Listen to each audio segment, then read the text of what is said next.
Assalamualaikum warahmatullahi wabarakatuh. Kami dari kelompok 3 ingin mempresentasikan tentang landasan filosofis, teologis, dan yuridis, serta urgensi pendidikan agama Islam di perguruan tinggi. Sebelum memulai presentasi, kami ingin membacakan ayat suci Al-Quran terlebih dahulu. A'udzubillahi minasyaitonirrajim. Bismillahirrahmanirrahim. Alladzina yadunnuna annahum mulaku rabbihim wa annahum ilaihi raji'un. Ya bani Israila dzkuru ni'matiyallati an'amtu alaikum wa anni faddaltukum alal alamin. Wattaqu yawmal la tajzi nafsun an nafsin syai'aw wa la yuqbalu minha syafa'atu wa la yukhadu minha adlu wa la hum yunsarun. Wa id najjaynakum min ali fir'auna yasumunakum su'al adzabi yudabbihuna abna'akum wa yastahyuna nisa'akum wa fi dzalikum bala'um mir rabbikum adimu. Wa id faraqna bikumul bahra fa'anjaynakum wa aghraqna ala fir'auna wa antum tanzurun. Summa afawna ankum min ba'di dzalika la'allakum tashkurun. Wa iz atayna Musal kitaba wal furqana la'allakum tahtadun. Wa iz qala Musa liqaumihi ya qaumi innakum zalamtum anfusakum bittikhazikumul ijla fatubu illa bari'ikum faqtulu anfusakum dzalikum khairul lakum inda bari'ikum fataba alaikum innahu huwat tawwabur rahim. Wa iz qultum ya Musa lan nu'mina laka hatta narallaha jahratan fa akhazatkumus sa'iqatu wa antum tanzurun. A'udzu billahi minasyaitonir rajim. Bismillahirrahmanirrahim. Tsumma ba'atsnakum min ba'di mautikum la'allakum tashkurun. Wa dhalalna 'alaikumul ghamama wa anzalna 'alaikumul manna wassalwa. Kulu min thayyibati ma razaqnakum wa ma dhalamuna walakin kanu anfusahum yadhlimun. Wa idh qulna dkhulu hadhil qaryata fakulu minha haitsu syi'tum ragadan wadkhulul baba sujjadan wa qulu hittatun naghfir lakum khatayakum wa sanazidul muhsinin. Fabaddala alladzina zalamu qawlan ghayra alladzi qila lahum fa'anzalna 'alal ladzina zalamu rijzan minas samaa'i bima kanu yafsukun.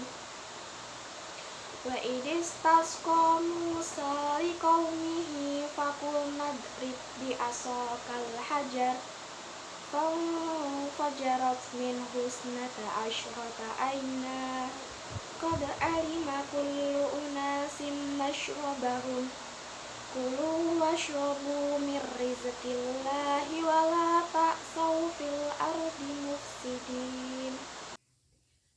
أعوذ بالله من الشيطان الرجيم بسم الله الرحمن الرحيم إن الذين آمنوا والذين هادوا والنصارى والصابئين من آمن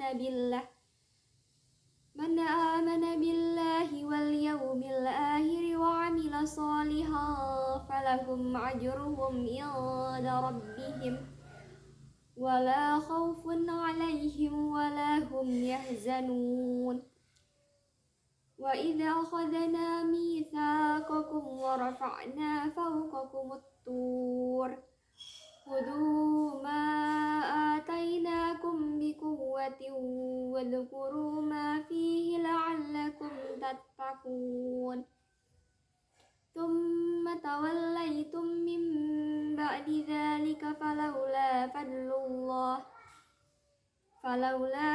الله عليكم ورحمته لكنتم من الخاسرين ولقد علمتم الذين اعتدوا منكم في السبت وقلنا لهم كونوا قردة خاسئين صدق الله. Izinkan saya memperkenalkan anggota dari kelompok 3. Yang pertama ada saya, Fatimah Nurazara. Yang kedua ada Nabila Nurrahma. Ketiga ada Rodiah Askina Khairoti. Dan yang terakhir ada Sabila Khairunisa. Yang pertama kita akan membahas tentang pandangan para tokoh pendidikan tentang pendidikan agama Islam di perguruan tinggi.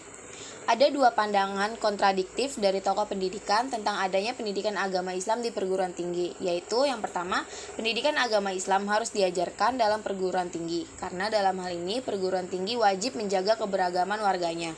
Yang kedua, pendidikan agama Islam tidak harus diajarkan di perguruan tinggi, karena agama merupakan urusan pribadi, keluarga, dan institusi keagamaan seperti masjid, pesantren, dan organisasi keagamaan, sehingga negara tidak perlu ikut campur dalam urusan tersebut. Yang kedua, ada filsafat pendidikan agama Islam. Konsep berpikir secara mendalam, sistematis, radikal, dan universal tentang masalah-masalah pendidikan yang berlandaskan Al-Quran dan hadis untuk membentuk manusia yang keseluruhan pribadinya dijiwai oleh ajaran Islam serta menjadi hamba Allah yang berkepribadian baik. Selanjutnya, landasan filosofis. Secara harfiah, filosofis berarti cinta akan kebijakan. Jika kita mengkaji dari sumber-sumber filosofisnya, terdapat tiga landasan yang bisa dijadikan landasan pokok untuk memahami hakikat pendidikan agama Islam, yaitu yang pertama, epistemologi, pemahaman, membahas tentang hakikat dari pengetahuan, justifikasi, dan rasionalitas keyakinan. Yang kedua, ada ontologi, ilmu tentang yang ada, membahas tentang keberadaan sesuatu yang bersifat konkret atau nyata. Yang ketiga ada aksiologi, teori tentang nilai, membahas ilmu yang mempertanyakan bagaimana manusia menggunakan ilmunya atau hakikat dan manfaat yang terdapat dalam suatu pengetahuan. Perlu dipahami dengan berstruktur hingga mampu mengantarkan pembelajaran dalam kehidupan bahagia dunia akhirat. Persoalan pokoknya menggali persoalan dari sumber pengetahuan dan dari manakah sumber pengetahuan yang benar itu datang dan bagaimana kita mengetahuinya. Sumber religius bersumber dari Al-Quran dan hadis. Al-Quran dan hadis merupakan sumber-sumber filosofis yang utama. Dalam Al-Quran terdapat ayat-ayat tentang kewajiban atau pentingnya menuntut ilmu. Hadis kewajiban menuntut ilmu yang diriwayatkan oleh Ibnu Majah dan disahihkan oleh Syekh Albani dan Sahih wa Dhaif Sunan Ibnu Majah nomor 224 yang berbunyi Tolabul ilmi fardhatun ala kulli muslimin, yang artinya menuntut ilmu adalah kewajiban bagi setiap individu muslim. Kemudian ada landasan yuridis. Landasan ini dibagi menjadi 3, yaitu 1. Dasar ideal Pancasila pertama yang berbunyi ketuhanan yang Maha Esa. Yang kedua, dasar struktural Undang-Undang Dasar 45 Bab 11 Pasal 29 Ayat 1 dan 2 pasal 31 ayat 1, 2, 3, 4, dan 5. Kemudian yang ketiga, Undang-Undang Republik Indonesia Nomor 20 Tahun 2003 tentang Sistem Pendidikan Nasional, bab 5 tentang peserta didik, pasal 12 dan pasal 37. Landasan psikologis. Secara psikologis, terdapat dua jenis kelompok manusia, yaitu teis dan ateis. Artinya, secara konseptual ada manusia yang teis-ateis dan setengah teis-ateis. Kelompok teis mengajak yang lain agar menaati Tuhan, sedangkan kelompok ateis mengajak manusia agar tidak bertuhan. Implikasinya teis berusaha menyelenggarakan pendidikan agama, sedangkan kelompok ateis menolak bahkan menghalang-halangi penyelenggaraan pendidikan agama. Namun, fenomenanya sekarang, kita juga mengenal suatu masyarakat yang berada di tengah keduanya. Hendaknya manusia selalu membutuhkan Tuhan, mendekati Tuhan, menyembah Tuhan, dan menaati semua perintah dan menjauhi segala larangan Tuhan. Hal tersebut untuk menangkal radikalisme dan liberalisme yang membawa nama agama dan untuk memahami toleransi agama lain. Nah, landasan yang berikutnya adalah landasan teologis. Landasan teologis adalah landasan atau dasar yang berkaitan dengan agama, spiritual, dan juga Tuhan. Dasar teologis bagi pendidikan integratif dapat ditelusuri dari berbagai intelektual atau teolog yang mendalami agama atau dari ayat-ayat suci Al-Quran. Setelah ditelusuri di dalam ayat-ayat suci Al-Quran, terdapat sekitar 854 kata al-ilm dalam berbagai bentuk dan arti. Pengertian kata al-ilm diantaranya objek pengetahuan atau pencapaian pengetahuan. Nah, berikut ini adalah dalil dalam memahami agama. A'udzu billahi minasyaitonir rajim. Bismillahirrahmanirrahim. Ud'u ila sabili rabbika bil hikmati wal mau'izatil hasanah. Wajadilhum billati hiya ahsan.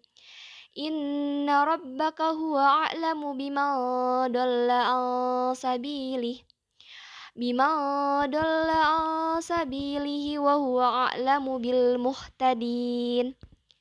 Artinya, serulah manusia kepada jalan Tuhanmu dengan hikmah dan pelajaran yang baik, dan bantahlah mereka dengan cara yang baik. Sesungguhnya Tuhanmu dialah yang lebih mengetahui tentang siapa yang tersesat dari jalannya, dan dialah yang lebih mengetahui orang-orang yang mendapat petunjuk. Quran Surat An-Nahl ayat 125. Nah, selain itu, ada juga nih terdapat dalam Quran Surat Ali Imran ayat 104. A'udzu billahi minasyaitonir rajim. Bismillahirrahmanirrahim. Walatakum minkum ummatun yad'una ilal khairi wa ya'muruna bil ma'ruf wa yanhauna 'anil munkar wa ulaika humul muflihun. Artinya, dan hendaklah ada di antara kamu segolongan umat yang menyuruh kepada kebajikan, menyeru kepada yang ma'ruf dan mencegah dari yang mungkar. Merekalah orang-orang yang beruntung. Quran Surat Ali Imran ayat 104. Urgensi pendidikan agama Islam di perguruan tinggi. Mata kuliah pendidikan agama pada perguruan tinggi masuk dalam kelompok MKU atau mata kuliah umum, yaitu kelompok mata kuliah yang menunjang pembentukan kepribadian dan sikap sebagai bekal mahasiswa memasuki kehidupan bermasyarakat. Fungsi pendidikan agama Islam yang pertama, penanaman ilmu kepada peserta didik agar mereka mengetahui mana yang baik dan mana yang buruk, serta apa yang boleh dan apa yang tidak boleh dilakukan. Kedua, pencegah perilaku. Pendidikan agama Islam tujuannya adalah untuk menjaga peserta didik agar tidak melenceng dari sikap yang seharusnya. Yang ketiga adalah perbaikan. Dengan mempelajari pendidikan agama Islam, diharapkan nantinya peserta didik dapat merubah sikapnya untuk menjadi lebih baik lagi. Yang keempat, pengarah. Pendidikan agama Islam berfungsi sebagai pengarah perilaku atau tingkah laku manusia agar senantiasa berada di jalan Allah.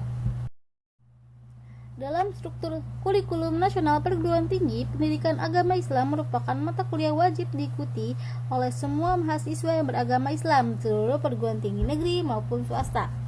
Pendidikan agama Islam dilakukan oleh pendidik kepada peserta didik untuk pengenalan ajaran Islam, agar nantinya setelah selesai dari perguruan tinggi, peserta didik mampu memahami, menghayati, dan mengamalkan ajaran-ajaran Islam sebagai pedoman hidup. Nah, itu tadi presentasi dari kelompok kami mengenai landasan filosofis, teologis, dan yuridis serta urgensi pendidikan agama Islam di perguruan tinggi. Mohon maaf apabila ada kesalahan dan kekurangan. Terima kasih sudah menyaksikan dan semoga bermanfaat. Wassalamualaikum warahmatullahi wabarakatuh.